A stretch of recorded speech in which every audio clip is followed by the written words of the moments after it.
Recién cogido, tiene que colgarse inmediatamente para su curado en un local con buena ventilación, al abrigo de las lluvias. Este tipo de local de empajado no debe emplearse jamás, aun cuando se autorizó su uso cuando el tabaco era una cosecha nueva en España.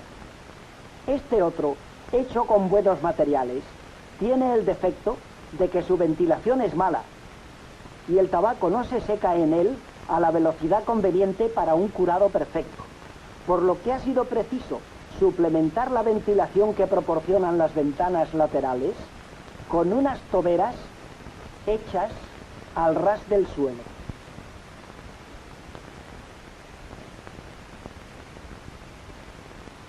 Este, de gran estilo, ocupa con su patio central de maniobra exactamente 1 hectárea.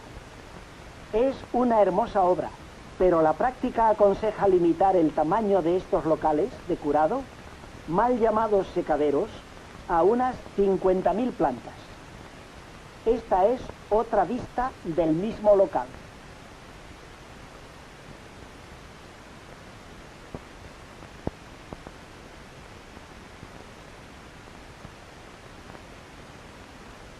Esta fotografía de un ángulo del edificio enseña detalles de su construcción.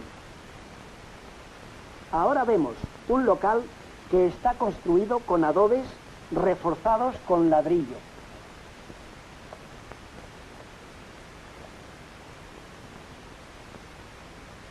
¿Cómo están hechos los refuerzos? Se ve aquí claramente. El Servicio Nacional del Tabaco, en colaboración con el Instituto Nacional de Colonización, da muchas facilidades a los cultivadores para que puedan estos construir secaderos prácticos, económicos y pagaderos a largo plazo.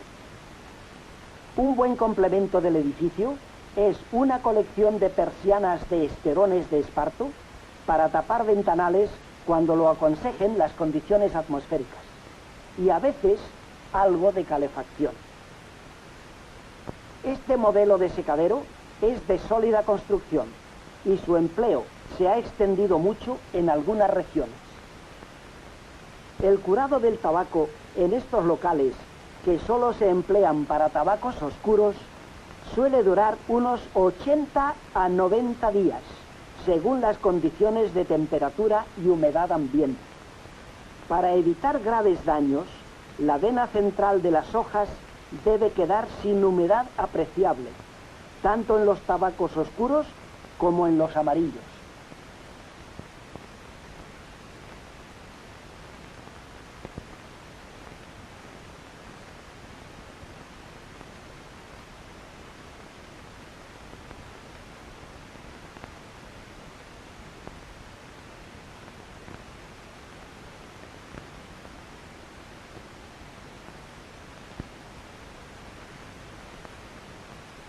Otro local muy corriente. Los tabacos finos se recolectan cortando las hojas y así se cuelgan las hojas y se las coloca en secaderos especiales con estufas de calefacción junto a la puerta y al ras del suelo entradas de aire que permitan ventilar enérgicamente y a alta temperatura. Así se obtienen los tonos amarillos y el curado, en lugar de tardar 3 meses, queda hecho en 4 o 5 días. Los tabacos corrientes se recolectan por plantas enteras, que se cuelgan atándolas a cuerdas finas pendientes del techo, con un rapidísimo lazo.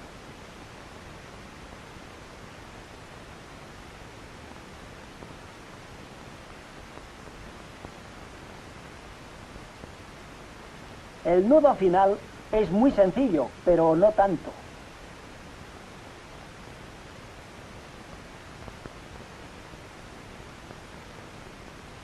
Una vez curado el tabaco, sea rubio o sea oscuro, se clasifica en 3 clases: buena, mediana e inferior. Estas operarias, con vista y agilidad, separan las calidades con gran exactitud.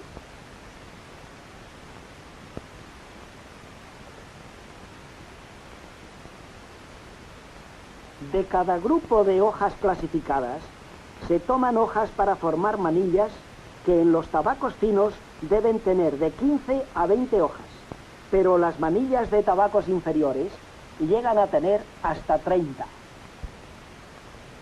Esta veterana muestra gran habilidad en su trabajo, pero quizá por el azoramiento natural ante una cámara cinematográfica, el atado es algo más largo de lo que debiera ser. Con el tabaco oscuro se procede en la misma forma, y ya está con esto el tabaco en condiciones de ser enviado a los centros de fermentación. En esta primitiva prensa de husillo se preparan perfectamente los fardos o tercios, con objeto de que el tabaco no sufra en tránsito, para lo cual las cabezas de las manillas se colocan hacia el exterior, lo que deja protegida la hoja, que es realmente la mercancía. Cuando el molde forrado de arpillera está lleno, se le da presión suficiente para que el tercio tenga consistencia, pero no más de la necesaria. Al abrir el frente del molde, vemos el tabaco prensado, y encima y debajo los extremos de la arpillera que, al unirlos con un cosido, completan el fardo.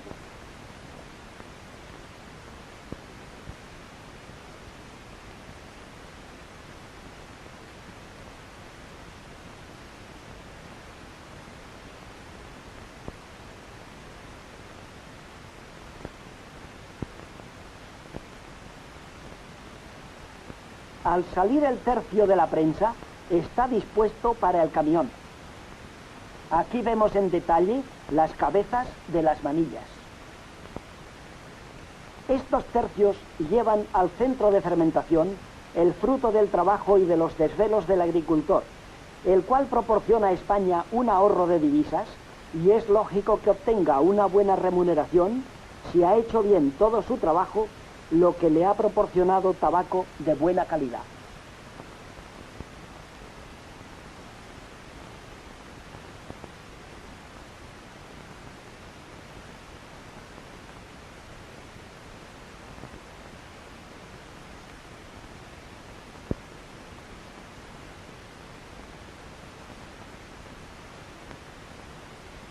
Los fardos son pesados con gran esmero para la mayor claridad posible en las cuentas.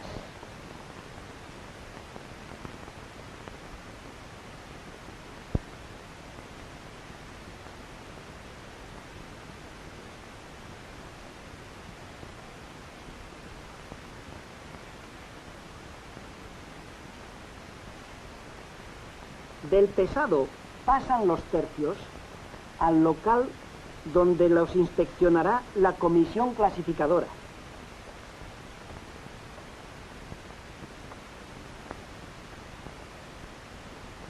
Cuando ésta se reúne, se abren los fardos para su clasificación por la comisión, de la que forma parte personal técnico agronómico, un perito representante del servicio y un práctico designado a través de la organización sindical como representante de los cultivadores.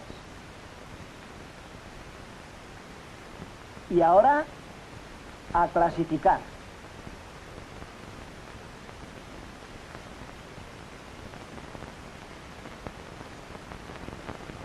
En algunas instalaciones modernas se ha mecanizado este trabajo. Desde el almacén donde se recibe y se pesa el tabaco que llega del campo, una rampa mecánica sube los tercios para su clasificación.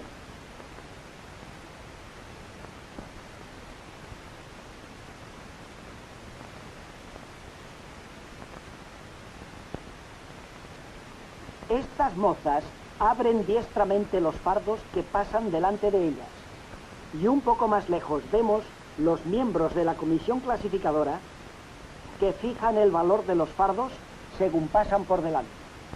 Por lo menos uno de sus miembros representa intereses de los agricultores. Aquí los vemos más cerca, y a continuación las muchachas que forman los matules o atados de 8 a 10 manillas. Esta operación se hace para facilitar la manipulación del tabaco en las operaciones que requiere la fermentación en masa.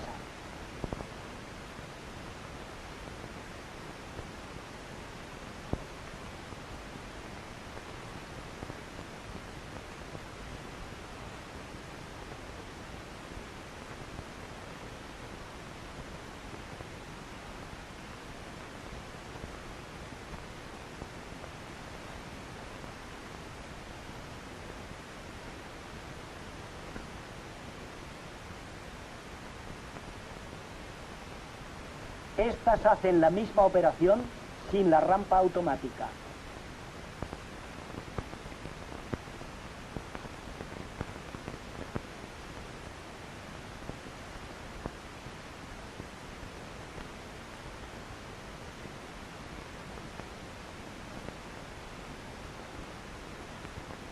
Para conseguir una buena fermentación uniforme, se apilan los matules en forma que las hojas queden hacia el interior de la pila.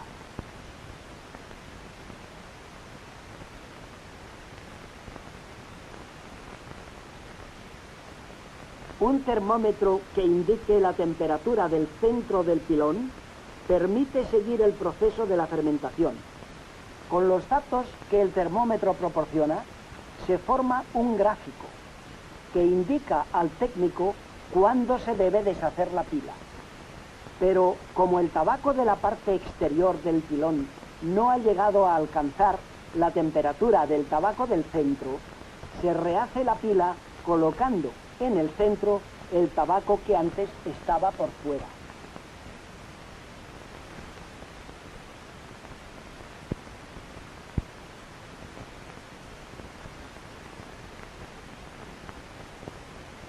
Para que cada fardo de tabaco contenga una calidad uniforme, después de la fermentación se deshacen los matules y se clasifican de nuevo las manillas. Terminada esta clasificación, se hacen los fardos o tercios en que se envía el tabaco a la tabacalera.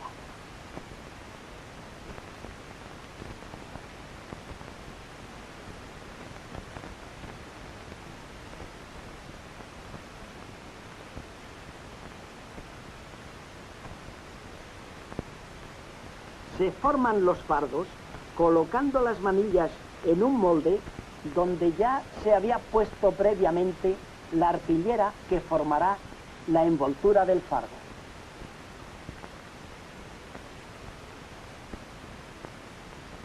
Lleno el molde, se mete en la prensa hidráulica.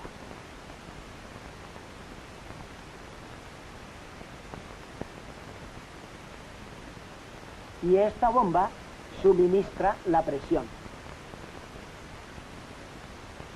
Al quedar apretado, el fardo se ha hecho más pequeño.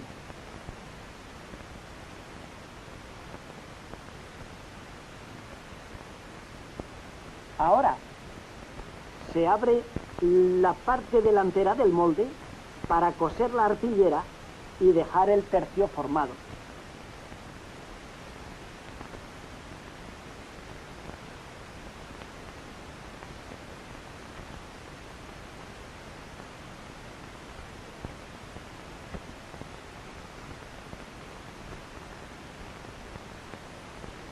Aquí se ha quitado la presión para que pueda sacarse de la prensa el molde con el fardo dentro.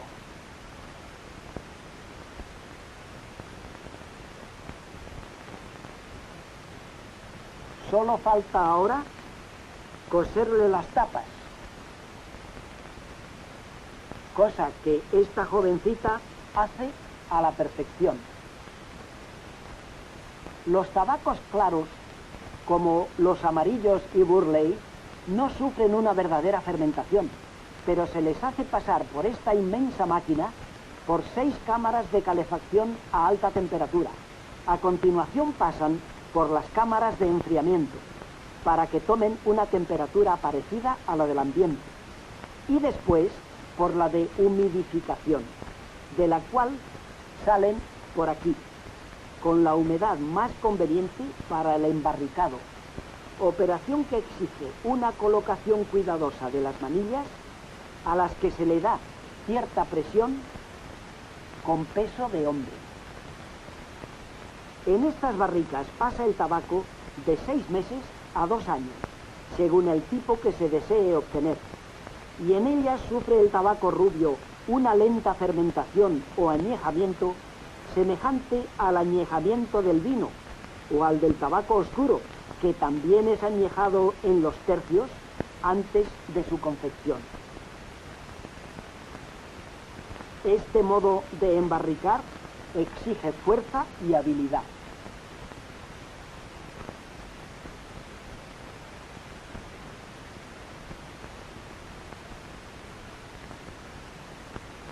Cuando se hace el curado del tabaco en hojas sueltas, se sigue prácticamente el mismo método, pero para meter la hoja en las barricas se sigue un método muy diferente. La hoja sube a una tolva especial que tiene 2 salidas.